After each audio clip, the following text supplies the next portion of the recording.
唔少人認為咧，中藥進補咧就係最天然啦、最有效嘅一個護發嘅方法。但係其實如果亂咁食中藥嘅話，唔單止係會進補唔到，亦都會造成傷害嘅喎。咁呢幾種藥材咧，更加要注意啦。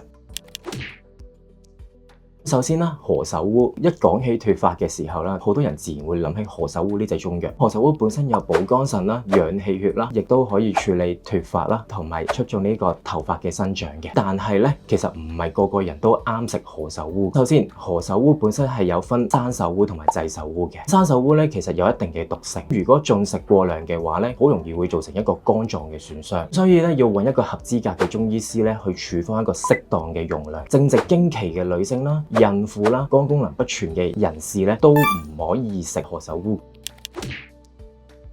第二啦，當歸咧咁就有補氣血，亦都有護髮嘅作用。但係現代醫學研究指出咧，當歸裡面咧其實含有一個植物雌激素嘅活性成分，有助平衡翻咧男性荷爾蒙，亦都有助咧去緩解翻嗰個雄激素脫髮嘅問題嘅。但係如果咧服食過量嘅情況，好容易導致一個虛火上炎嘅現象。如果一個肝火旺盛啦，咁同埋濕熱體質嘅人士咧，都盡量唔好食啦。另外啦，孕婦啦、正值經期嘅女士啦、食緊抗凝血藥物嘅人士，例如華法林、阿士匹靈，其實盡量都要慎用或者禁用嘅。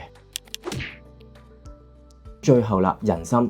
咧本身有滋養氣血，都有提升免疫力嘅作用。但係咧濕熱體質嘅人士啦，或者就係邪實無虛者，好似啱啱感冒緊嘅人士咧，其實如果服食一個人參嘅話，好容易會導致失眠，亦都好容易會引起一個血糖、血壓嘅波動嘅。所以如果想透過日常飲食去養髮護髮嘅話咧，其實會建議大家可能食一啲黑豆啦、黑芝麻啦、合桃嘅一啲溫性嘅食物，但係切記其實都唔好盡量食得太多，因為其實都好容易會導致一個營養嘅失衡，可能會引起一個脫髮啦，同埋一啲健康嘅問題。